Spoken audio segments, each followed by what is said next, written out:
Pod Quintas, um negócio de primeira que já foi de quinta. Agora aqui na Rádio PH.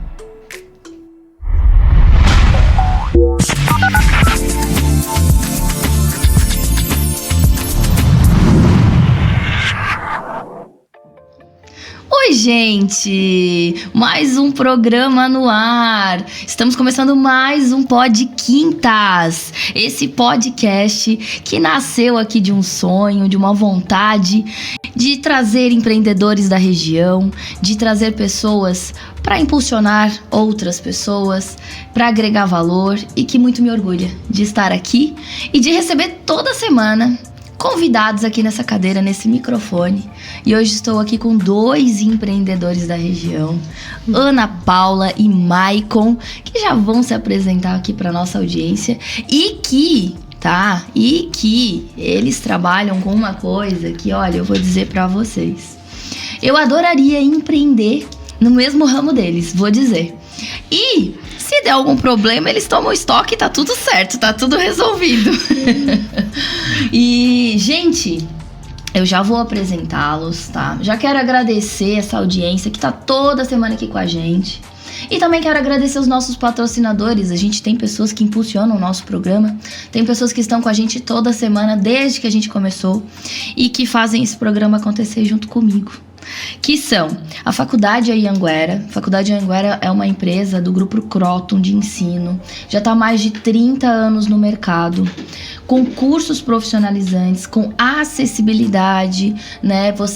Hoje em dia é muito difícil você concluir uma graduação e a faculdade aí está há mais de 30 anos para você ter uma especialização e ter um resultado profissional na sua vida. Então a Faculdade Anhanguera pode procurar a unidade de Forquilhinhas, que eles têm bolsas para inclusive ficou sabendo que são bolsas para a Faculdade de Arquitetura e Urbanismo. Então corre lá. Vocês não reparam, tá, gente, que final de semana foi aí, acho que um carnaval fora de época, e aí a apresentadora ela tá meio assim, mas vai dar tudo certo no final. Temos também a Iluminando o Seu Negócio. Iluminando Seu Negócio é uma agência de marketing digital. E hoje em dia, se você não tem uma agência de marketing cuidando do teu negócio, sinto muito em te dizer que você vai ser atropelado pela sua concorrência. Então fique atento, porque não estamos mais na era da geração de conteúdo, estamos na era da conexão. Se você não souber se conectar com o teu cliente, você não vai vender. Iluminando Seu Negócio cuida dos nossos Instagram, das nossas redes, e está aqui iluminando o nosso Pod Quintas. Temos também a Play Empreende, né? Play Empreende, que é uma academia de empreendedorismo para formar a nova geração de empreendedores, daqueles que querem se arriscar aí no Brasil. Mas agora chega de rasgar seda e vamos aqui cumprimentar a nossa bancada, que já estou sabendo que é a primeira vez, né? Tem gente aí que tá nervoso, tem gente aí que tá com a perna bamba, mas eu acredito, quero dizer pra vocês que quando a gente vai falar de algo que a gente ama, não tem nervosismo, sai do coração. Ana Paula, sim, te apresenta para nossa audiência. Muito obrigada pelo convite. Pra gente é até emocionante, né? Porque sempre a primeira vez tem um nervosismo a mais. Muito legal essa proposta, né? A gente poder vir falar do nosso negócio com o amor que a gente tem já. Nosso relacionamento é muito longo, né? Primeiro falando, eu sou Ana Paula Cunha Duarte, sou de Palhoça mesmo, diz que é uma manezinha palhocense, né? Nascida na Carlos Correia, sempre morei aqui, sou natural do Alto Aririú. Meus avós têm origem alemã, então a gente honra lá aquela pessoa trabalhadora, a família. E minha formação é educação física, eu tenho mestrado em qualidade de vida, trabalhei muitos anos com isso, eu também sou professora Ana Paula. Sabe que eu já entrei na faculdade de educação física? Meu sonho era dar aula de dança. Aí eu assim, eu não conseguia fazer, porque dança só tinha em Porto Alegre. Eu falei, eu vou entrar na aula de educação física. Já dei aula de dança, mas né? Estou aqui. E daí, de uma necessidade, eu trabalhava lá no centro, em Floripa, tinha o Arthur, temos 2 filhos, né? Um que vai fazer 14 e a menina de 5. Eu trabalhava com qualidade de vida das empresas, dos trabalhadores, mas a minha qualidade de vida saindo da Palhoça, indo até lá no Itacurubi, estava terrível. Daí eu rezava e dizia, Senhor, me dê um serviço perto de casa. Seja o que for, né? Eu abraço. Cuida com o que tu reza. Ele dizia Cuidado isso. com o que tu pede. É isso aí. E daí surgiu a oportunidade, né, de acompanhar o marido no negócio, numa padaria que a gente surgiu, um café, e pertinho de casa, em frente de casa, né? Então, essa, assim, é a minha história, que eu migrei, fiz um 360 na minha formação, mas eu digo que eu não rasguei os meus diplomas, estão lá na gavetinha, de vez em quando a gente pega e trabalha, mas foi uma mudança e tanto, assim. Mas a gente está bem feliz, porque não é fácil trabalhar junto com o marido. Nós temos um relacionamento longo desde 95, a gente São 2 casamentos, né? Casamento do trabalho e casamento da vida, né? O primeiro da vida, né? Vamos lá, né? Isso mesmo. Família 18 em primeiro anos lugar. de casados, e há 7 anos, daí surgiu a Rustipan São Pedro, que até o São Pedro, porque meu avô era padeiro, meu avô Pedro, bem conhecido no bairro, na cidade. Então, para honrar esse histórico de padeiro, de padaria, do pão, a gente colocou homenagem a ele. E Rustipan, porque a gente queria fortalecer os pães rústicos, né? Que a gente vê que era um nicho, uma necessidade na cidade, que é um pão mais saudável, com uma fermentação mais longa, né? Com uma questão mais saudável. E daí surgiu a Rustipan São Pedro há 7 anos. Eu tenho certeza que 100% de quem tá nos ouvindo agora conhece a Rustipan. Não tem quem não tenha ido tomar um café lá.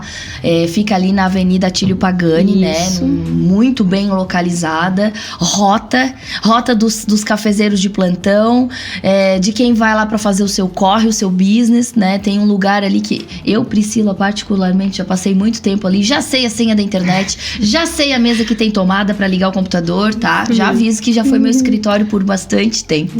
Maicon, quebra esse gelo do microfone e coloca pra fora esse sommelier que tá aí querendo falar. Então, boa tarde a todos que nos ouvem. Priscila, obrigado pelo convite. Nervosismo sim, né? Primeira vez que a gente participa. Eu sou Maicon José Duarte, sou natural de Santo Amaro da Imperatriz, nascido em Santo Amaro, porque lá ainda tinha maternidade. Não sei como tá os dias de hoje, que não tá fácil manter o hospital aberto, mas conheci a Ana há muito tempo, temos uma relação duradoura e longa, como ela falou. Venho da administração. Todo mundo deveria ter essa cadeira, porque faz parte para a vida, faz parte para administrar a família, a casa, os filhos. É bem importante, e não que não tenha que ter outra profissão, seguir outro ramo, assim como eu decidimos fazer algum tempo atrás já. Minha família tá no sangue, comida, restaurante, e se empreender, trabalhar para os outros, esse serviço, tá na minha família há muito tempo. Então, honrando aí minhas avós, minha mãe ainda viva, seguindo alguns instintos dela. Abrimos em 2015 a panificadora, mas antes tive restaurante com a família, tive restaurante aqui próximo, aqui do ladinho.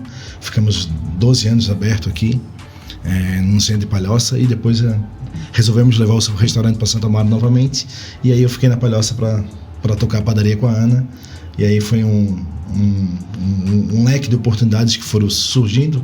Na época eu vim de concessionária para o ramo de alimentação, e na época eu já trabalhava com vinhos também. E aí, quando montamos a padaria com os sócios, a ideia era trazer, o que a Ana comentou, pães de qualidade, trazer um pouco de fermentação natural para a cidade. Algo diferente, né? Algo diferente para não ser mais do mesmo. Que o pessoal não conhecia, e junto fazer uma delicatessen, algo diferente, e poder trabalhar futuramente com vinho, que é o que tá se concretizando hoje, alguns anos depois. Não, eu vou dizer assim, e deu muito bom, porque eu não sei, eu tenho certeza que a energia dos donos, o olhar dos donos é que faz toda a magia acontecer. Então, assim, é uma padaria, né? Você vai ali, é um café, tem a adega junto, então o Nilce, né? Começou com a padaria e depois agregou a parte da adega. Mas, assim, é gostoso estar ali naquele ambiente. Tu começa tomando um café, depois pode abrir um vinho, e tem aquela parte ali de produtos mais importados, aqueles queijos, aquelas coisas ali e tal. E casa muito com uns pães diferentes, e aí você poder se servir. E assim, de onde vocês tiraram essa inspiração de ser algo diferente, de não ser aquele tradicional, a padaria tradicional com gente no balcão, vai lá, pega o pão e vai embora? Da onde foi? O que veio, assim? O ser diferente. A Ana vai falar melhor, vai explanar melhor, que ela tem muito mais calma e muito mais tempo para isso. Gente, vamos abrir esse vinho, que eles estão muito contidos. Eu vou abrir, que eu ganhei um vinho, inclusive, maravilhoso aqui, um rosé. à vontade. Ó, pensa que tu tá abrindo Estamos batendo agora. papo com os amigos. E a gente tá sentado lá naquela Só mesinha girando, lá. pode girar a tacinha no ar. Só girando a Só taça girando a pra tacinha, abrir vai. os aromas. Continua. Teve os sócios, né? A gente Isso. teve lá no começo, que já tinha a parte dos insumos. A gente teve o ponto que ele já tinha uma parte, como era a antiga Prosa, né? Sim. Então já era a questão do self-service. E a gente teve visitando em São Paulo uns guias, assim, antes da gente abrir, para ter uma cara diferente, né? O nome disso é brainstorm. Não, é... Quando a gente visita tem outro nome. Putz, me fugiu. Tem outro termo. Não, o brainstorming é a reunião de ideias. Isso aí. Chuva de Foi a campo mesmo, assim, pesquisar. tem um nome. Pegamos o que tu guia vai do pesquisar. Veja, né? Comer e beber as melhores padarias. 80 melhores padarias de São Paulo, e a minha tia morava em Moema na época. Ficamos 15, 20 dias lá na casa dela, girando nas padarias. E não para trazer um modelo de São Paulo, mas não é isso, mas trazer algo diferente. Inspiração, algo que a gente não tem aqui.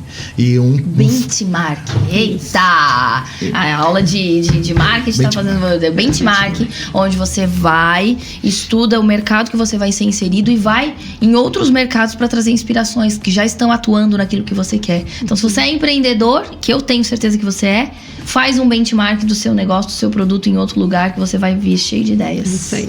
Porque o empresário precisa dessa visão, né? E conhecer, sair da nossa casinha, né? A gente fica muito trancado.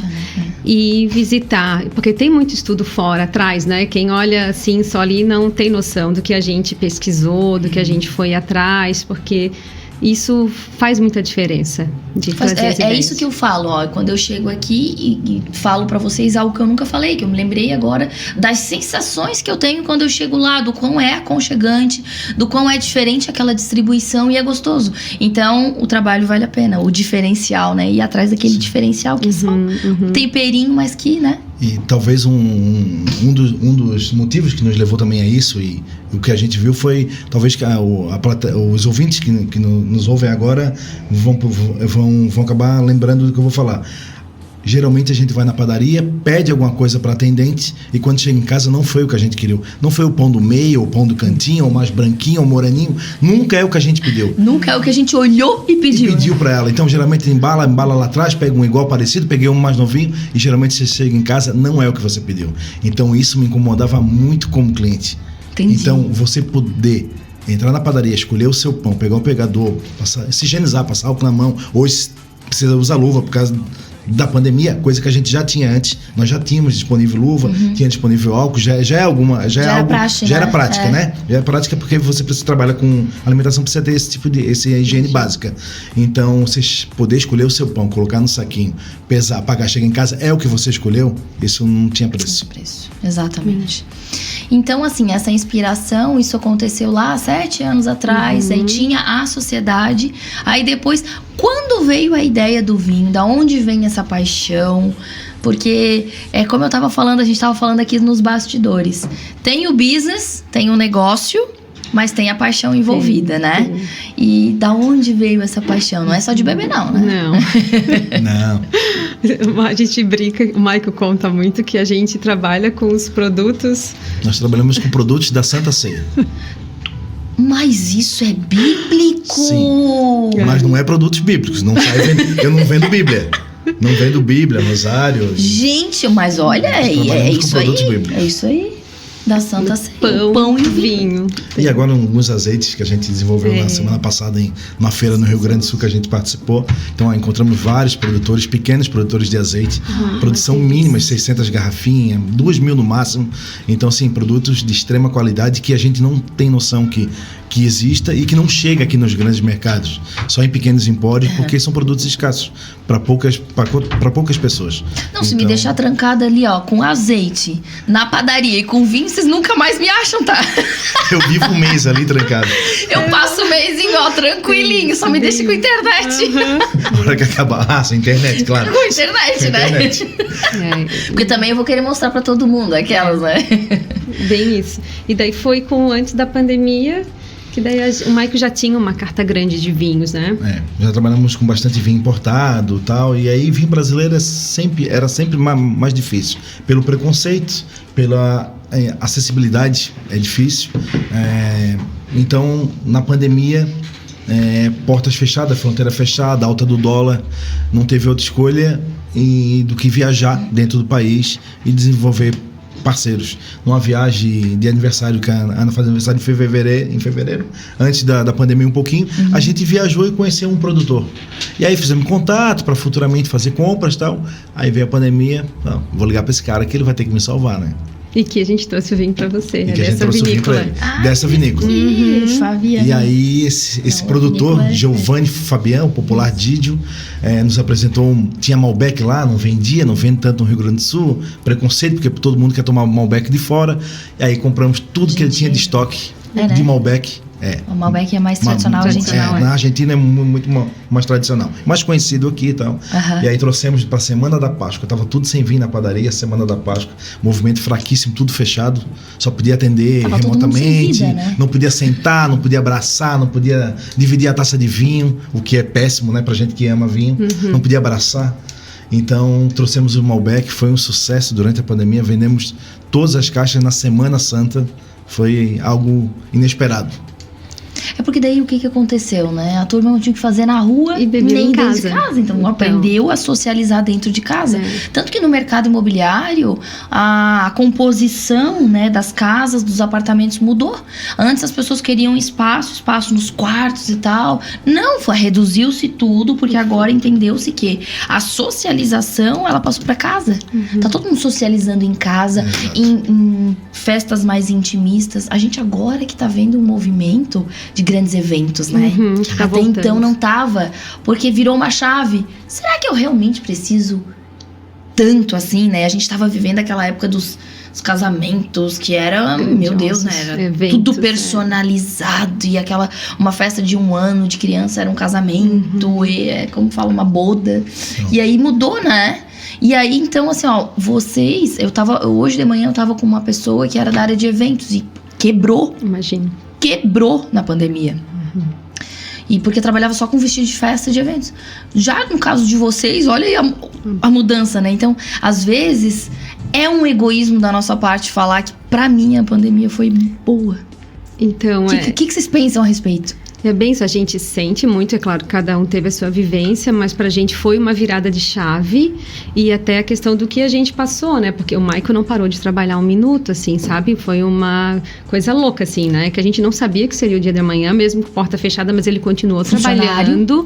Os funcionários ganharam, né? Foram dispensados, alguns afastados, alguns redução de jornada, como foi tudo permitido, né, com as medidas provisórias, mas fiquei todos os dias com barriga no balcão trabalhando e nessas grandes crises, não vamos falar que foi uma crise, porque foi uma epidemia, né? Então, assim, muitas vidas foram ceifadas, mas é nesses momentos que muitas empresas dão a virada de chave. Muitas pessoas sobrevivem, mudando o seu plano de negócio, o seu core paint, a sua competência central. Isso. E muitos se reinventam ou nascem nesses momentos de dificuldade. E pra gente até foi bom, sobrevivemos, né? É claro que a conta tá chegando da pandemia, agora, né? Os boletos. Os boletos começaram a chegar, estão tudo aqui batendo as portas. Mas e uma coisa que daí a gente, que fortaleceu muito, porque a gente trabalha com essa questão dos pães rústicos que finaliza em casa, né? É um pãozinho tipo ciabatta, os pães integrais um pouco mais rústicos. dessa questão dos pães, desse diferencial. E é um pãozinho que a fermentação... O Michael, que é da área, explica melhor. São pães de fermentação longa, alguns com pouquíssimo fermento e alguns com fermentação natural. E são pães com 10% de farinha branca. Então, geralmente são pães mais rígidos, um pouquinho mais duro, e as pessoas, às vezes, por se servirem lá, pegam um pegador e apertam, acham que o pão não tá bom, que o pão é do dia anterior e tal. Mas isso é questão de conhecimento, então a gente tem que estar sempre rodando na padaria, sempre alertando e perguntando, tirando dúvidas. Os atendentes também ficam em cima para poder fazer a orientação. Mas, então... Não usamos gorduras nesses pães, não usamos açúcar. Alguns vão um pouquinho de açúcar e açúcar é mascavo, não vai lactose. Então são pães... Brasil, como é que eu não sabia disso? São pães como produzidos além do anos sabor, anteriores. Tá? Além do sabor, que eu sou apaixonada por pão, mas eu não por conta do trigo, do fermento e tudo mais. Mas além do sabor, ele tira realmente essa questão, porque o que incomoda mais, o que inflama, né? É o trigo, a fermentação ali, né? Muito rápido. Quando eu não como muito, é muito pouco que eu como mesmo na minha dieta. Então, quando eu como um pãozinho que eu me permito, eu já sinto aquela coisa de estufar, né? O baiacu. Realmente faz diferença. Faz diferença. Não é esse inchaço que as pessoas sentem, não é sempre do glúten. É claro que alguns têm alergia, são mais sensíveis, né? Mas alergias menores, maiores, mas menores que muita gente tem. Mas o que causa o grande inchaço e aquele estufamento é o fermento. O fermento faz toda a diferença. Daí eles botam muito fermento, um pãozinho doce. Tem muito mais fermento para ele crescer rapidinho, fazer amanhã já essa tarde. Esse é um pão que ele vai demorar mais. Nossa, tô me lembrando aqui da minha panqueca de manhã que eu boto um pouquinho de Acabou? Acabou. E às vezes não precisa, né? Pra quê? Se eu boto farinha de oleaginosa, não precisa. Não precisa, exatamente. Não precisa. Tá, e me conta uma coisa, não sei se vocês vão saber me falar, mas em questão calórica, assim, pra saber... É como que funciona ali. Eu acho que ele entra no mesmo padrão dos pães integrais, né? Um pão... Porque não vai ter tanto açúcar, francês, mas é do carboidrato. Um pão francês normal, de 70 gramas, que para nós aqui é conhecido como pão de trigo, né? Ele vai ter ali 50, 60 gramas de calorias. De calorias. E um de integral, claro que a gente tem fermentações com massa branca e com massa integral. O integral vai cair pela metade ali, uns 35%, uns 60%. Então é uma redução de 40% ali de caloria. E os benefícios, tem uns 7 grãos rústicos, que tem um monte de fibra junto, né? Então é mais saudável. A ciabatta vai com azeite de oliva, não é uma caloria vazia, né? Então, além de ser perfumado, é mais saudável. Então, tem isso.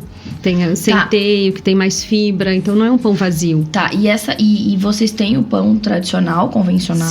Sim. E tem esses diferenciados. E daí, o que na pandemia foi muito forte, foi legal? O pessoal, a gente faz eles assados e congela, né? Essa ciabatta. Aí tu leva pra terminar em casa. Tipo, domingo de manhã, não tem o que comer. Tem um pãozinho lá no freezer, ou tu bota no forninho, né? Fry rapidinho, tá um pão novinho ali. Porque essa massa, esse rústico, ele tem uma massa madre importada, que ele permite que tu aqueça, que ele não vai ficar crocante igual o pão de francês, sabe? Ele vai ficar molinho dentro e crocante fora. Porque esse é o segredo do pão rústico, assim. Então... eu vou te dizer que eu até prefiro. Eu não gosto muito daquele muito crocante, não. Eu amo pão ciabatta, né? Eu não sabia nem que era por isso. Agora já tô sabendo. E daí temos australianos, centeios, rústicos, ciabatta. Australiano é aquele pretinho com mel do famoso lá do Outback. Isso mesmo, perfumado. Uma manteiguinha, assim. Você não provou o nosso ainda. E foi assim o que a gente buscava. Porque quantas vezes a gente saía daqui, ia lá pro Floripa para buscar um pãozinho desse, porque a gente gostava de domingo de manhã tomar um cafezinho com um pãozinho diferente. Então era essa proposta para trazer para cá, né? E foi uma briga para lançar ele, porque ninguém queria. Esse pão não vai vender, esse pão não vai vender. Esse pão do Outback. Mas o que é Outback, cara? Cara, é lá em São Paulo, tem uma rede de restaurante, não sei o quê. Mas eu não sei de onde é, não. Prova, leve só prova, aquece, passa a manteiga. Aqueça ele de manhã, à tarde, na hora que você for fazer a sua refeição, só passa a manteiga, não precisa mais nada. Uma delícia. Foi difícil, quem prova volta. Esse final de semana encontramos no casal de amigos lá de Lagoa Vermelha, né? Daí ela falou, acabasse comigo, trouxesse um monte de pão e a minha pequena agora só quer o pãozinho de vocês australiano. Daí eu falei, vamos fazer exportar, né? Vamos levar os pãezinhos. É que o pão, ele remete muito a família, o aconchego, a mãe, a mãe servindo a comida para criança. Antigamente a gente sentia o cheiro do pãozinho sendo assado em casa, a né? avó, isso, né? Então ele traz todo esse acalento, né? Diferente das outras refeições, das outras comidas e tudo mais. Tá, mas eu ainda não tô sabendo da história do vinho. Era uma paixão, vem da onde? Vem do pai, vem de herança, fui buscar, sempre gostei. Então, sempre gostei. Comecei a provar vinho já com 18 anos, quando era permitido poder provar, né? Não posso falar que antes eu tomei, porque nos luais na praia que a gente fazia era com garrafão, né? Não precisa falar praia, não entrega. Então eu também não posso falar quem nos vendia, que é capaz de ser preso, né? Mas eu acho que antigamente era diferente. Era diferente. Né? E sempre tinha um adulto lá que comprava, um adulto de 18 anos que comprava pra nós. Entendi. Então a gente fazia os luais na praia. Quem nunca fez um luau, nunca participou de um luau, né? Com garrafão de vinho. Só que aquilo me fazia mal. Me fazia uma queimação. Eu falava, não, vinho não me deixa ruim. Eu disse, não, você tá tomando vinho errado. E aí eu comecei a procurar, olhar rótulo no mercado. Isso não tem açúcar, isso é seco. E aí comecei a provar. Torci o nariz, não descia. paladar do brasileiro é muito doce. Nós temos o paladar infantil, para açúcar. Infantil, para açúcar. Exato, eu ia falar E aí assim. comecei já com 18 anos. A Ana, quando a gente conheceu, como saíamos para jantar fora antes de casar, que conseguia tirar ela de casa e permissão dos pais para poder ir jantar fora e tal, a gente sempre, onde tinha vinho, a gente sempre provava algum vinho. Então, assim foi indo. Já fui do mundo da cerveja, já produzi também. Meu sonho é produzir vinho. Então a cerveja é mais fácil. Foi um start que a gente teve para saber como era a fermentação, como se usava. Sim. Mas a ideia é que no futuro a gente possa fazer uma produção nossa, em parceria com alguma vinícola, alguma coisa assim. Já temos os contatos para isso e estamos buscando. E aí em 2013 eu comecei a trabalhar numa vinícola para revender vinhos. E aí fui revender vinhos. Entendi. Vinhos catarinense, além de brasileiro, catarinense. Que dificuldade. Vinhos de extrema qualidade, mas que bairrismo, que preconceito para consumir o nosso próprio produto. Que tendência que o brasileiro tem a valorizar o que é de fora. Exatamente. O argentino toma vinho argentino. Tu vai lá porque vocês estão tomando vinho deles, né? Mas aqui é diferente. Não, aqui não é valorizado. Mais devagarzinho a gente tá levantando a bandeira do vinho nacional, né? E da onde era essa produção de vinho catarinense? Esse é de 13 Tilhas. 13 Tilhas. Ele Oeste. 13 Tilhas, Oeste. Meio perto de Joaçaba, Videira ali. Tá. Ele não tinha produção de uva, na época tinha muito dinheiro, fez uma vinícola pequena, mas top. Foi premiada em tecnologia pelo sistema Ali do Sebrae, em 2 oportunidades. E ele comprava, como ele comprava matéria-prima boa, então ele contratava enólogos e fazia vinhos de extrema qualidade. Só que tinha alguns barris para entrar. E algumas redes de mercado estavam namorando com ele há muito tempo. E eu entrei, fiquei um ano aí namorando as redes de mercado, visitando, até conseguir entrar na rede de mercado de sonho que ele queria. E aí, depois disso, em 2014 para 2015, entrou o projeto da padaria. Eu disse, agora eu vou revender o vinho no meu local e não quero mais bater de porta em porta, que é muito difícil. A vinicultura catarinense está com 22 anos. Nossa. Em 99, 2000 foi plantado a primeira vinha em São Joaquim. Nós somos muito novos ainda, mas temos vinhos de extrema qualidade. Então, é nesse ponto que eu quero bater, porque às vezes a gente fala assim, ó, o preço do vinho, ele oscila muito, aí a gente tem o brasileiro já tem uma cultura, uma tendência a dar valor do que é de fora. Exato. Às vezes tem um vinho brasileiro que é muito mais barato do que o internacional, que é de fora, mas ele vai lá e do rótulo e tudo mais. O que classifica esse vinho como extrema qualidade, esse lá de 13 Tilhas, por exemplo? Claro que concursos, né, que participou. Eu sim, mas assim, ó, não sabe, porque às vezes as pessoas que estão ouvindo não sabem, não sabe diferenciar assim, o que é bom. Ela vai lá no caro que é bom, às vezes não é.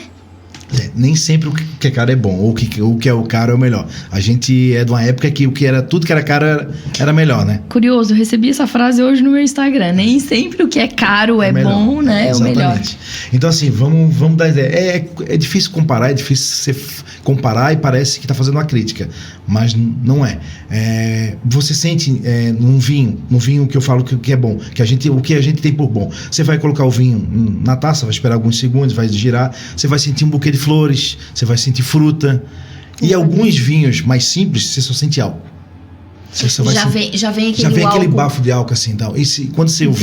Quando o vinho é uma qualidade um pouquinho melhor, mas bem elaborado, ele não tem essa lembrança de álcool. Aí você dá o primeiro gole, ele desce queimando assim, parece que você vai um negócio queimando, descendo, arranhando assim, parece um gato descendo pelo arriscando. Para a garganta arriscando. Então, assim, você consegue sentir em alguns pequenos goles, você consegue fazer comparações. Você não sabe o que é bom, o que é ruim, mas você começa a perceber, aquele que eu tomei me deu isso, aquele que eu tomei aqui não me dá isso. Isso. E aí você vai começar a se classificar. Você mesmo vai fazendo uma própria classificação. Tá, então a gente vai dar um intervalo agora pro break e depois eu quero saber como a gente faz para começar a aguçar esses sentidos, né? Os 5 que a gente tem durante a degustação. Já voltamos. Rapidinho um break, a gente já volta.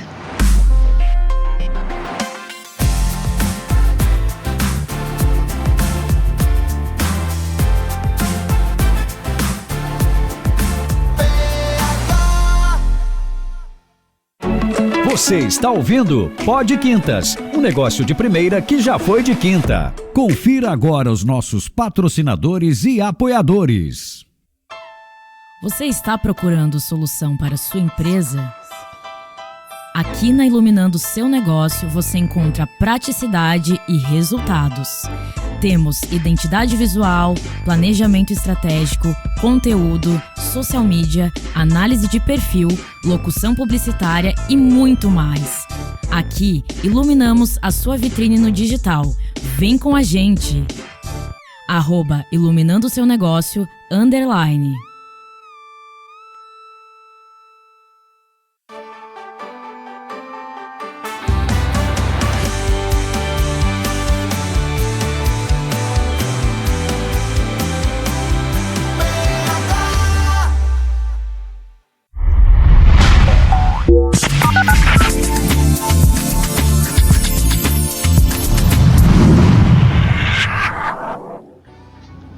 Oi, gente! Voltamos aqui com o nosso papo de vinho, que, olha, já tá me dando até vontade. Na verdade, a gente tá falando de pães rústicos, pães diferentes, com outro tipo de fermentação, que, curiosamente, eu como consumidora e como frequentadora da Rustipan, aqui no Pagani, na Avenida Tílio Pagani, não sabia de toda essa grandiosidade, né? Eu acho que por falta de curiosidade da minha parte, porque o nome já carrega, né, muita informação. São pães rústicos mesmo, e a gente tá aqui com o casal empreendedor, a Ana Paula e o Maicon. E o Maicon, que já é sommelier, né, tá estudando para um outro nível, né, que é o que seria o mestrado do sommelier. E nós estávamos falando que antes da gente vir pro comercial, uma pessoa leiga, uma pessoa crua, que não conhece, né, não entende de vinhos e que não pode ficar julgando pelo rótulo, pela marca, pelo ano da safra, né? Nem sempre o mais, como é que fala, o mais antigo é o melhor. Então, como que a gente começa a entender um pouquinho de vinhos e como que a gente faz para começar a se perceber, né, os sentidos e o que eu sinto quando eu tomo, o que é bom, o que não é para o meu paladar? Quer dar um exemplo, Ana, de um vinho que você gosta? O que eu acho legal é que estudando vinho, a gente faz muito curso juntos, a gente geralmente vai no Rio Grande do Sul, que gosta de fazer os cursos lá, que tem a gama maior, assim, né? Remete muito, por isso que é bom de ter história, né? Uhum. Quando a gente vai aprender sobre o olfato, os sentidos, os perfumes que tem, é o que a gente tem de referência. Então, se eu tive uma infância que eu descascava uma bergamota, que eu subia no pé de goiaba, que eu comia goiaba branca, né? Porque os vinhos da serra, os brancos, Sauvignon, eles têm muito cheiro de goiaba branca. Então é aquele pulo que a gente faz para nossa infância. Então eu só consigo identificar o que eu já vivi. Eu não posso, digamos, sentir o cheiro, sei lá, do não sei o que da Índia, se eu nunca senti aquele perfume. Entendi. Cada um tem a sua memória olfativa. Ativar a sua memória olfativa. Isso é muito legal, que a gente percebe. Dê essa oportunidade, agora quem já tem criança, né? Que aproveite, assim, se vai no mercado, deixa cheirar a manga, deixa saber o que é, porque deixa palpar, tem que aflorar para, né, saber o que é. E isso é tipo cheiro de mato, cheiro de grama cortada. Tem muito vinho que traz isso. Pirazina, que a gente fala que é o pimentão, que muita gente, né, faz ver se é demais. Não tem nenhum. Tem, porque pode ser um defeito. Quando chove aquele cheirinho de terra molhada, aquilo ali já tem estudos que comprovam até que ele acalma, ele é calmante, o estresse, porque aquele cheiro vai entrando, né? Tem muitos vinhos com esse aroma no nariz. Tá, então vamos lá. Então, um dos papéis do vinho, né, de todas essas notas e tendências de sabor, aí olha eu falando todo, é aguçar, né, trazer uma memória olfativa daquilo que tu já experienciou na infância, na vida adulta, enfim. Por isso que tem o cheiro de canela, o cheiro amadeirado. Isso, das barricas. Né? As barricas, de tu brincar na grama, na árvore.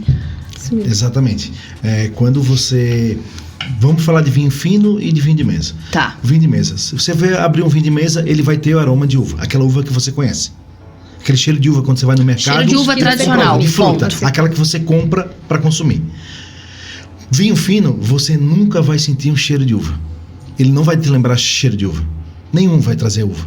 Nenhum vai trazer a lembrança da uva que você comeu no mercado, na parreira da sua avó, você que é de tradição de família italiana. Nenhuma vai te remeter a isso. A não ser se você produzia outros tipos de uva viníferas, Chardonnay, Cabernet, Merlot, e assim por diante, você vai lembrar daquele gosto. Mas eles não trazem o foxado que fala, que é aquele do babalu, do chiclete, da uva, aqueles sabores aromatizados. Aquilo tem na uva. Aquilo a gente sente na uva de mercado. São uvas de mesa. No vinho fino, você vai sentir... Primeiro, quando você faz a fermentação dessas uvas que eu citei, ele vai trazer os aromas da fermentação, que geralmente traz um floral e algumas coisas remetem à fruta. Depois, quando você faz a prensa, você sente isso. Aí na própria fermentação, na segunda fermentação dele, você vai sentir os aromas secundários, que foi uma coisa ligada com a outra. A fermentação, o lúpulo que foi usado, o fermento que foi usado, ele vai trazer um aroma terciário, uma fruta mais madura, a condição que está essa fruta. Eu peguei um vinho fresco. Nossa, tem tantas variantes, né? Tantas variantes. Você sentiu um vinho fresco, tá? Ele tá fresquinho, você fez ela agora. Ele vai te remeter um aroma de fruta. Quando você faz a fermentação e vai deixar ele repousar, ele vai mudar a condição dessa fruta. Ela pode ter extremamente madura, não é mais aquela fruta fresca. Ela vai te remeter uma fruta de geleia, uma compota, um doce cozido. Você lembra um doce da avó fazendo, um doce que a avó fazia, ele vai ter essa característica. O vinho é uma viagem pro passado, né? Bem isso. Por isso que é tão bom, né? Por isso que envolve tanto pessoas reunidas para apreciar o vinho. Por isso que é degustação, não é beber. Nunca fiz amizade tomando água. E nem um copo de leite. Exatamente. Essa amizade tomando vinho. E as histórias? Tem como contar algumas histórias aí de vinho? Sempre tem. Porque assim, o nosso programa, ele chama-se Pod Quintas. Por quê? Pod Quintas para contar as histórias que já foram de quintas, mas que hoje são de primeira. Então, o que tem de quinta categoria aí pra gente saber, em termos de vinho? Juntos ou separados? Pode começar. Vamos ver quem se entrega primeiro. Vamos ver quem abre a porteira. Eu vou começar. Pode começar. Eu vou começar. O meu primeiro porre, gente, meus pais estão assistindo isso. O meu primeiro porre, não foi um porre, eu não sabia, eu era inocente, eu tinha 11 anos. E eu tava em casa, e meu pai tinha um vinho, que era vinho de pêssego, sei lá, sei lá, um vinho que era outra coisa, não era vinho. Como chama? Não é um frisante, é um... É um destilado de frutas. Sabe aqueles refrigerantes antigamente que tinha sabor de fruta? E só que tinha álcool? Eu não sabia, né? Eu peguei... Um licor, né? Um licor. Tomei aquele negócio. Fermentado de fruta. Gostinho de Botei fruta. açúcar. Botei uma colher de açúcar e tomei. Falei, coisa boa, né? Isso de tarde na minha casa, eu tava sozinha. Botei mais outra colher de açúcar. Eu devo ter tomado uns 2, 3 copos. Mas, gente, eu tinha 11 anos. Quando era 5 horas da tarde, eu tive que buscar minha irmã em um lugar, eu não lembro onde é que era. Eu sei que a rua era cheia de buraco e os buracos vinham em cima de mim.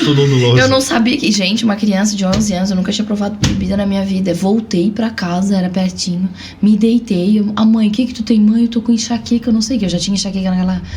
Mãe, eu tô com enxaqueca, eu não sei o que eu tenho, não sei o que eu tenho. Eu não contei, né? Óbvio, isso é me matar, né? Porque daí que eu me toquei que era bebida alcoólica. Então foi a minha primeira vez, foi desse jeito, tragédia, com 11 anos. Ali eu já demonstrava os primeiros passos, né? Infelizmente, tô até hoje... Não, nesse caminho. Não sei, assim, porque eu acho o legal disso do vinho, tipo, a gente teve numa feira e de terça a sábado a gente, né, tava passando em um monte de vinícolas e bebendo, e eu nenhum dia ainda falei pro Michael, não precisei tomar remédio para dor de cabeça, porque a gente toma muita água e ao degustar, né, a gente não borca, a gente vai estudando, trabalhando e tomando. Não é também pra tu entrar na garrafa, né? Então, geralmente não tem o PT, assim, né, a não ser quando vai tomar um espumante mais doce, alguma festa da idade. Mas essa mulher é uma lady, como é que ela vai ter PT? Não tem como! Acontece às vezes em casa, dá uns PTzinho, porque eu gosto de cozinhar com vinho, né? Ai, delícia. Então eu digo, tá na adega, tá pra rolo. Então antes ele escondia uns na adega, agora ele não esconde mais, porque eu digo assim, ó, se alguém tiver uma urgência e tiver uma pessoa pra ligar, não liga pro Mike, ele não vai atender ou não vai responder.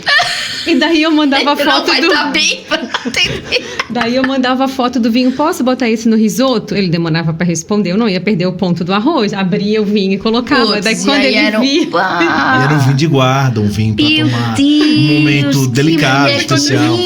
Que risoto saboroso. Daí era bom que demais. ele vem pra casa rapidinho, isso é bom, assim. não, vai vir, ó. Tá aqui, ó. Tô abrindo. Tô abrindo esse. Aí eu comecei a tirar os vinhos de guarda, comecei a tirar da adega. Arrumei outro esconderijo. E aí tô botando os vinhos na adega, que pode ser aberta a qualquer momento, sem muito precisar de opinião. Frango, peixe pra tudo. Mas a cozinha usa vinho pra tudo lá em casa. A desculpa pra abrir e tomar uma tacinha é que tem que cozinhar. Né? A desculpinha. Isso é legal. Tá, e eu gostei desse termo, o vinho de guarda. Vamos lá. Pra quem tá ouvindo também e pra mim. Qual é a sequência?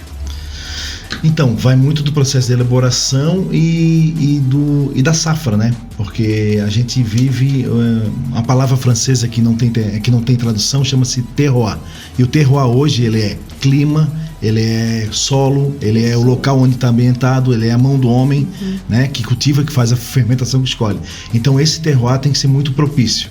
Se você não teve uma maturação plena, se não teve uma safra que não choveu na hora da colheita, fica difícil você ter um produto de extrema categoria, de extrema qualidade, que você possa ter esse produto para guarda. Então, quando não tem, geralmente é feito um vinho jovem, um vinho reserva, um vinho, algumas vinícolas de fora, e agora no Brasil também está podendo colocar reservado. É um vinho para consumo imediato. Entendi. Um então consumo a gente jovem, tipo brancos e rosés. Geralmente não são vinhos para guardar, e sim para consumir no mesmo ano. No ano o vinho de guarda, então, é relativo ao time dele. Exatamente, safra e safra, maturação de uva. O enólogo vai decidir na hora se o vinho ficou de acordo com o que ele esperava, se aquele vinho tem potencial para ficar na garrafa por longos anos. Porque ele tem que estar com uma acidez alta também para aguentar, pegar acidez alta, um pH médio, não pode ter muito alto. Então, há estudos já no Brasil dos últimos 3 anos que nosso clima é mais parecido com a Europa do que os Estados Unidos. Os Estados Unidos faz muito vinho jovem, né? Tem vinho de guarda também, mas nosso terroir é mais parecido com os Estados Unidos, com a Europa. Então nós temos maior... Então é essa composição de clima, o lugar que chove, que não chove, que tem umidade, que não tem. Então tudo engloba. Então a gente tem um clima muito característico, parecido com a Europa. Então a gente tem potencial para fazer vinhos de guardas. Nem todo produtor quer investir, porque geralmente são pequenos produtores e precisam produzir e vender, né, para pagar as contas, né? E não dá para guardar toda a produção para vender daqui a 10 anos. Ou não te vendo agora esse ano, tá produzindo faz 1 ano, mas você guarda em casa, toma daqui 10 anos que ele vai ter no ápice. Então, não dá pra fazer isso sempre, né? Eu ainda não fiquei sabendo das histórias de quinta, né? Foi muito sutil aqui a parada. Mas assim, qual foi o maior valor que tu já investiu numa garrafa? É segredo, talvez, pra mim, né? Eu tenho que tentar ouvir. Gente, eu não quero causar nada. Eu preciso responder isso agora. Eu acho que tu pode... O choro é livre, né? Meu maior medo é falecer de repente, assim, de uma hora para outra, e a minha esposa vender a minha adega pelo preço que eu contei para ela que paguei. Então esse é o meu maior medo. Que ela venda as garrafas no preço que eu falei que paguei. Então meu maior medo é eu morrer de repente. Tem que fazer um guardião dessa adega, gente. Tem que fazer. Vai nomeia um querido aí que vai cuidar certinho. Eu vou beber tudo. A viúva vai estar chorando ali. Tá amarrado, não, Jesus. Também tenho medo que ela beba essa adega toda com uma pessoa errada, alguma coisa assim. Não, isso nem vai acontecer, querido. Espero que não. O legal é tu dar valor, né? Dar valor pra essa adega. Sobe aí a régua. Podia falar do que a gente tem de antigo lá, falou de guarda, aquela história. A gente tem de 50. O vinho que a gente mais desembolsou, né? Foi nacional. Foi uma descoberta que fizeram, uma família Trentini de Caxias comprou uma propriedade, e nessa propriedade já era um pedaço da empresa Rio Grandense, aquela Grãos de União, empresa Rio Grandense de vinhos. Então foi a primeira empresa a fazer vinhos finos em larga escala, ela é fundada em 1929, e eles arremataram esse casarão aí na década de 80, parece, e aí estudando e derrubando e fazendo reforma, encontraram uma parede falsa lá e tinha algumas garrafas guardadas. Amo história. Desacondicionaram ela, tiraram de lá, levaram e tal. Um tempo atrás, se eu não me engano, se eu não me falha a memória, André Trentini estava estudando, fazendo curso, levou essas 2 garrafas para que eles bebessem, fosse avaliada. E por surpresa o vinho estava vivo ainda. Vinho vivo, porque o vinho é um ser vivo, né? O vinho tem leveduras, então ele está fermentando, ele está evoluindo, ele está vivo, diferente de um destilado que já parou no álcool, tigil álcool que deu. Então vai para lá, a história vai, gostaram do vinho, adoraram o vinho e tal, começaram a estudar, arrumou uma empresa para que vendeu e começaram a vender esses vinhos. Então foi 2 Cabernet Franc da safra de 51 e de 55. Nós tínhamos 2 garrafas de cada. Você tá lá? Não, a gente guardou 2 para a inauguração da nossa segunda parte da adega. Que nós já queremos saber do que E aí fazer a primeira confraria que se formar ali, a gente vai beber essas garrafas junto. E aí 2 a gente abriu uma experiência com 4 casais de amigos, foram 10 pessoas.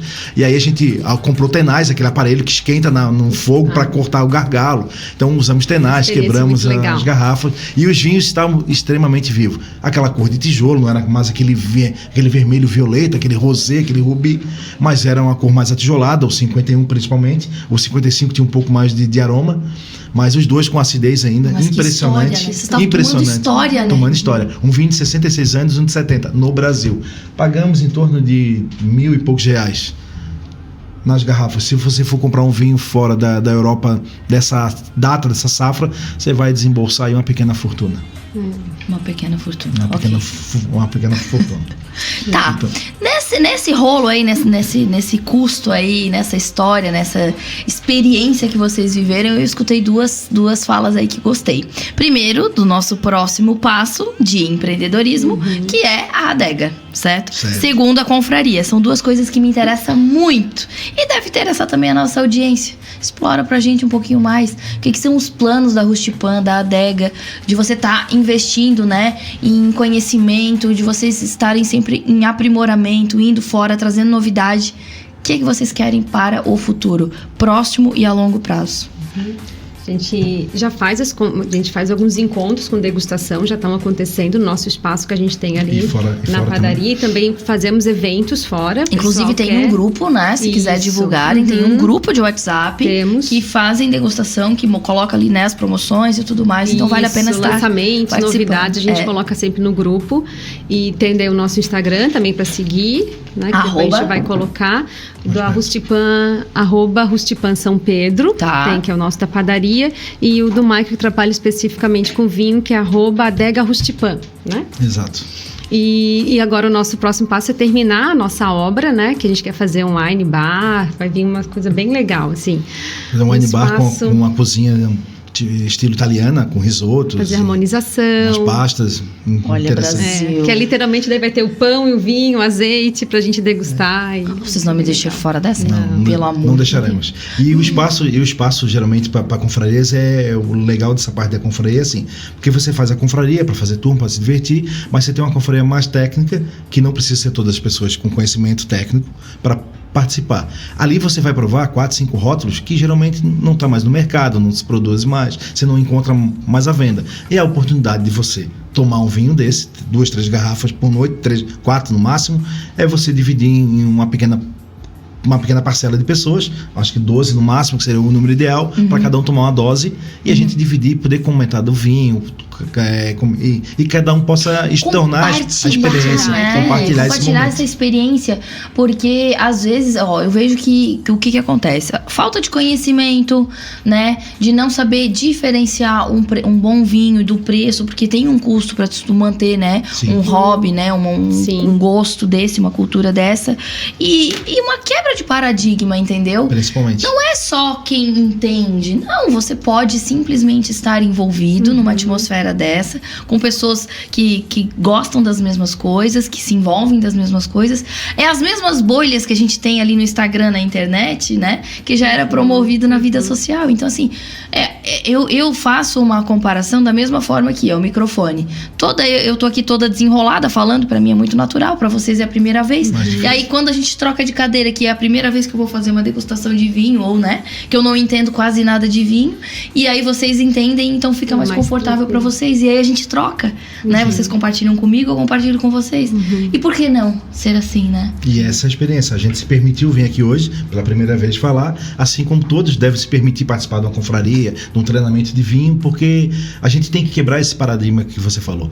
Há pouco tempo atrás, a gente falava, antes de 2000, antes da pandemia, nossa, para tomar o vinho você tinha que ter com uma roupa diferente, você tem que ter de gravata. Não precisa disso. Para abrir um espumante, você não precisa ter uma formatura no casamento. Você não precisa ter celebrando o aniversário.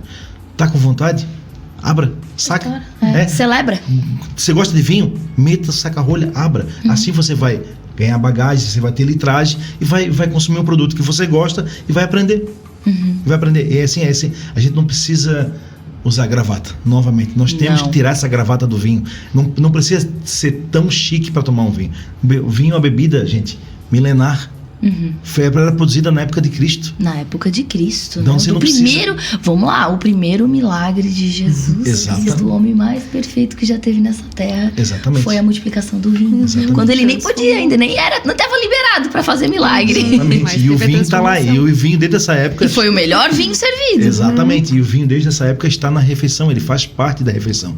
A gente não é de cultura italiana. Já pesquisei tudo porque eu achei que tinha uma vinha italiana aqui correndo. Eu tenho. Pois é, você tem. A nona, né? E para gostar tanto assim, eu estudei, a gente estudou raiz da família aí, então a Ana tem um descendente bem forte em alemão, mas a minha família veio de Portugal e os descendentes eram da Espanha, que o sobrenome é espanhol, e Espanha também é um grande produtor de vinhos e tal, mas a gente pesquisou, porque não pode, tem que ter alguma raiz. E assim, ó, e o vinho é legal porque tá na refeição da Europa, de italiano principalmente, ele tá na refeição diária, no almoço e na janta. Ele tá um cálicezinho, um pequeno cálice. Ninguém toma vinho para se embebedar lá. Eles tomam vinho porque tá na refeição, faz parte. Como água. É cultura. É cultura. É como se fosse um fortificante para eles, sabe? E muitos, além só do almoço, no café da manhã que iam para a roça, como tem nossos colonos também, tomavam um pouco, porque eles precisavam de força e energia para ir para a roça, né? Então, tomavam com o café da manhã junto também. Então... um pouco Zeca Pagodinho, né? Mais ou menos assim. É isso. Falando em Zeca Pagodinho, essa questão da quebra, né, do vinho ter entrado aí popularizou de uma maneira que todo mundo tá, né, se abrindo ao vinho hoje. A cerveja também deu uma subida, né? A gente teve aí uma ascensão do mercado da cerveja, principalmente premium, como é que especiais. Como é que chama a cerveja? Artesanal, sim, artesanal. E eu lembro ali 2013, 2012 começou a dar um boom aí de cervejarias e começar a concorrer com as industriais, né? E inclusive já fiquei sabendo aqui nos bastidores que você mexeu um pouquinho aí com cerveja também, né? Fazer cerveja também, porque a gente tomava muita cerveja comercial e aquilo estufava demais, dava... Que é a mesma história do pãozinho, né? Exatamente. E tem as pessoas no Brasil, a gente toma cerveja para se refrescar. Quanto mais, melhor. Tropical, mais, né? Não, então a gente faz... Quando você toma cerveja artesanal, quando você gosta de uma cerveja gourmet, você geralmente toma com mais moderação, porque você harmoniza ela com alguma refeição. Então você toma ela mais lentamente, mais encorpada. Ela não é tão gelada. Não tão gelada, você toma mais temperatura ambiente. É verdade que na Alemanha eles tomam até quente ambiente. A gente fala quente porque a gente está num país quente, né? Lá é frio. E lá é frio, então eles tomam temperatura ambiente. Entendi. Cerveja não gela de maneira alguma. Então, culturas diferentes que a gente não conhece. Já provei aí cerveja com gosto de banana, cerveja com, sabe? A que eu mais gosto das artesanais é a IPA. Né? Que a Índia bebeu, eu acho. IPA e APA pra mim é fantástico. Ela tem um cheiro, um sabor maravilhoso. Me remete a uma néspera, uma fruta, uma ameixinha caseira, sabe? Eu sinto aquilo. Aquela que era amarelinha. A maioria dessas cervejas IPAs eu sinto, IPA e algumas APA, eu sinto me remete, a memória afetiva não é só do vinho, me remete a esse aroma de subir no pé lá, de ameixa da casa da minha avó, de cascar. Aquela ameixinha bem pequenininha, amarelinha, brigar né? com os tié, porque eles passarinhos comiam tudo, a gente tinha que ser mais rápido que eles. Então, assim, a gente me remete a isso. Então, é bem legal. E o nosso estado é pioneiro em números de cerveja artesanal de consumo. Nós somos um estado pioneiro nisso também. Ótimo. E tem alguma história dentro da Rustipan ou dentro do empreendedorismo engraçada que deu errado? Conta aí algo que Eu acho que é legal contar de quando, durante a pandemia, ele ficou, bem dizer, trancado lá dentro, né? Que daí tu tomava o vinho. É meu sonho, saquinho, né? Ele escondia o rótulo. Eu tomava o vinho à cega para fazer minhas refeições na padaria. Tomava sopa, a Ana e as crianças moraram na praia, no mesmo município, mas a 25 quilômetros de distância. E eu fazia as refeições lá. Geralmente, quando chegou no inverno ali, eu comia sopa no pão italiano que a gente produz e tomava o vinho. E sempre no saquinho que eu uso para degustações à cega. Tomava o vinho, as pessoas vinham, tá tomando vinho? Aí eu, prova. Aí, que delicioso, o que é? Malbec. Me veio a caixinha. Mas é brasileiro? Sim, é brasileiro. Mas brasileiro eu não tomo. Isso aí não é brasileiro. Isso não é brasileiro, tá aqui, produtor. E aí eles, não pode, esse cara faz o vinho fora e envasa aqui. Não, cara. Você sabe o que é fazer um vinho fora, trazer para cá e envasar, cara? É um custo enorme. Não é isso. Vamos deixar de ter preconceito e vamos avaliar o cara do vinho. Você gostou do vinho, dá o braço a torcer. O vinho é bom, por isso que você Estratégia Gostou. boa. E aí eu fazia isso e Ajudou bastante ajudou também. bastante. Bem Sem legal. falar nos clientes que me pedem, Mike, eu tô indo aí hoje, vou tomar dois vinhos com um amigo aí. Separa 2 vinhos comigo. Aí eu pergunto, alguma preferência? Aí ele disse, se eu não tomo uva tal. Aconteceu comigo, com um cliente bem amigo, se eu não tomo Merlot, nem eu nem o meu amigo. Aí ele chegou, sabe, vou pegar ele, vou botar 2 Merlot pra ele tomar. O Merlot que ele não gosta, que ele não tomava, eu também não é muito meu agrado. Mais leve, mais adocicado, mais fácil para iniciar. As mulheres geralmente gostam mais que um vinho um pouco... Eu gosto. Cabernet também um pouco mais frutado, isso. Só que existe tipos de vinificações diferentes. E esses 2 produtores que eu peguei para separar para ele e as cegas, foram produtores que deixam na madeira mais tempo, fazem um trabalho diferenciado, um manejo diferenciado na planta. Então, eu servi 2 vinhos para ele e eles ficaram no final debatendo, chutando uva e não acertava a uva. Obviamente, quando eu tirei dos saquinhos e mostrei que os 2 eram Merlot, ele falou, mas como Merlot? A gente não gosta de Merlot. Mas vocês não gostaram do vinho? Vocês tomaram? Mas não, gostamos, adoramos o vinho. Inclusive, me dá um de cada para me levar e tal. Então, tá vendo? Esse é o preconceito. Você não gosta de alguns tipos de vinificação. Não quer dizer que todos sejam iguais. O negócio é se abrir, né? Se abrir ao novo. Abrir a mente, Pô, abrir ao não, novo. realmente não vai. Mas assim, não. Aí já é imposição, né? E também, Experimente assim, se primeiro, tem para depois dúvida, falar. perguntar, né? Foi bem legal no evento que a gente teve há pouco tempo aqui no Via Catarina, que a gente tinha um Sauvignon Blanc que tinha muita goiaba branca, né? E daí o Maico brinca dizendo assim, cuidado para não achar o bichinho da goiaba no fundo da taça. Daí uma moça chegou perto de mim e fala, tá, Ana, mas é colocado alguma essência, alguma coisa da goiaba? Eu falei, agora tá na hora de explicar aqui. Não, então, as pessoas tinham uma dúvida, conhecia vinho. Daí falei, não, é de onde a uva vem, da terra, onde ela é plantada, que vem isso, é da característica uva. diferente. Então tem muita Eu gente já que achei tem que era dúvida. botada goiaba ali dentro, gente. Nosso terroir Vocês catarinense, expliquem, né? o nosso terroir catarinense, a nossa altitude, que tem uma amplitude térmica alta, né? Diferenças da temperatura máxima do dia para a mínima da noite, faz a planta entrar numa imersão à noite, num descanso, num repouso, e quando começa o dia, que ela começa a fazer fotossíntese e o calor que vai exceder, então ela produz aquilo com maior riqueza, digamos assim, com maior eficiência. Então ela se resguarda à noite, ela trabalhou durante o dia, ela descansa à noite, ela inverna, e no outro dia ela acorda como se ela tivesse descansado bem, uma boa noite do sono, tu vai render mais no outro dia. Entendi. É isso mais ou menos que acontece com a planta. E nós temos alguns terroirs de Santa Catarina e nos Campos de Cima da Serra, que é a região de Vacaria, é muito parecido o terroir, e saem uns vinhos de Sauvignon Blanc muito parecidos, com flor de maracujá, com a goiaba branca, sabe, com um pouquinho de abacaxi, né? com um pouco de Daí funcho. você fala, mas bota chá, é botada erva? Eu digo, não, é a fruta que tem essa característica.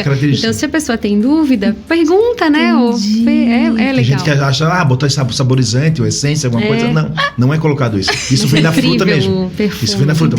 A fruta uva com aroma de outra fruta. Isso, por isso que remete, então, né? Porque você lembra do sabor daquela fruta lá original e tudo mais. Você lembra se você provou ela. Se você provou, não né? provou, Claro, vai, é memória. Vai se provar, sentir alguma coisa, mas não vai saber o que é. Então, basicamente, é tudo ilusão. A gente tem que ter muito sonho pra beber o vinho. Isso. E experimentar, abrir, ter As pessoas oportunidade. mais racionais têm mais dificuldade de ter essa sensibilidade, porque vocês dois são mais emoção, né?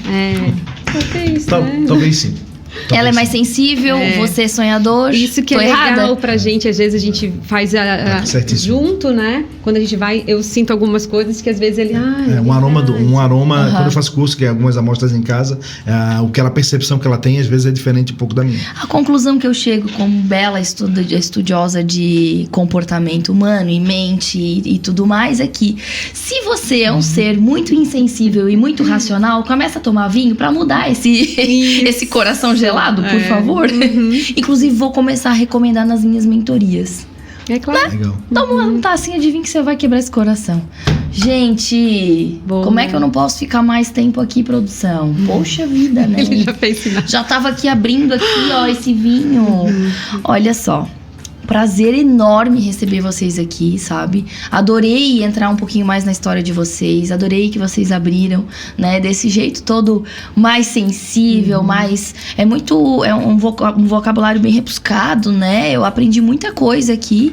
E parabéns pelo trabalho de vocês.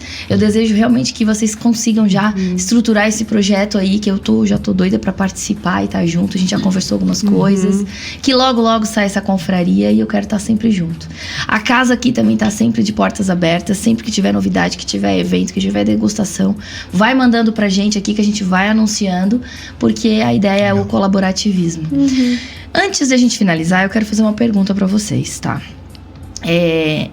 Se vocês tivessem a oportunidade de escrever uma cartinha, que essa cartinha fosse chegar para todas as pessoas, todos os empreendedores aí do mundo inteiro, em todos os idiomas, tá?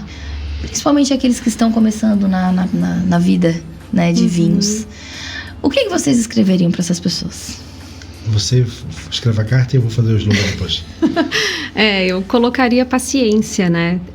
É trabalho, né? Arregaçar a manga, mas o respira fundo, porque é um dia de cada vez. A vida do empreendedor não é fácil, mas a gente colhe bons frutos, sabe? Mas tem que ter um pouco de paciência e trabalho forte. Eu acho que é isso, assim, sabe? E Só no dicionário o sucesso vem na frente do trabalho.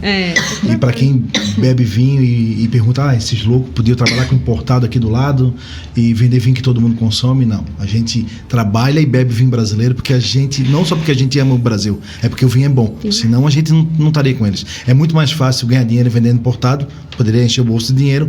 O que a gente faz é muito mais difícil, mas a gente causa o mais inusitado nas pessoas, que elas aprovem o vinho que é feito aqui no nosso quintal de casa e que gostem e que a gente tem potencial de fazer coisas maravilhosas. Nem tudo que é importado é melhor. Se abra, né, a experiência. Experimente, né? Deixa o vinho nacional. Abrimos garrafas e mentes. Opa, gostei. Abrimos garrafas e mentes. Gostei dessa. Experimente. Gente, deixa o arroba, contato, né, endereço, o que vocês quiserem. Isso, a gente tá ali na Avenida Pedro Atílio Pagani, 633, pertinho do Shopping Via Catarina, né? E nosso arroba da padaria, @Rustipan São Pedro, e o da Adega Rustipan, daí tem o underline Michael, né? Isso. Que daí lá, e qualquer dúvida, gente, o Michael é bem disponível, assim, apareçam lá, batam um papo com ele, que o pessoal gosta de conversar, e ele também gosta de conversar, não fiquem com vergonha. E dá pra abrir um vinho lá, né? Sim, vinho em taça, a gente pode ir. Dependendo do horário, eu até participo junto. Né? Se tiver alguma dúvida, eu gostaria de aprender um pouco, vai lá conversar, manda uma mensagem também no Instagram. Pra dar um presente, né? Pra comprar um presente, alguma coisa que tu queira, né? Pra alguém. Eu venho de um mercado, né, com imóveis, o pessoal usa muito vinho com presente, às vezes não conhece. Então, dando a característica da pessoa, você já consegue. Né, trazer um bom Sempre vinho. tem um presente lá que cabe no seu bolso. É isso aí. Muito bem. Muito obrigada mais uma vez. Tá, agradeço vocês a disponibilidade, sucesso. E nós vamos ficando por aqui, né? Essa apresentadora que já tá quase sem voz aqui, meu Deus do céu. Mas vamos lá, não vamos deixar de agradecer a Anhanguera, a Faculdade Anhanguera, com mais de 30 anos no mercado aí com cursos profissionalizantes. Temos a Iluminando Seu Negócio e temos também a Play Empreende. Um beijo a todos que nos acompanharam aqui e até o nosso próximo Pod Quintas.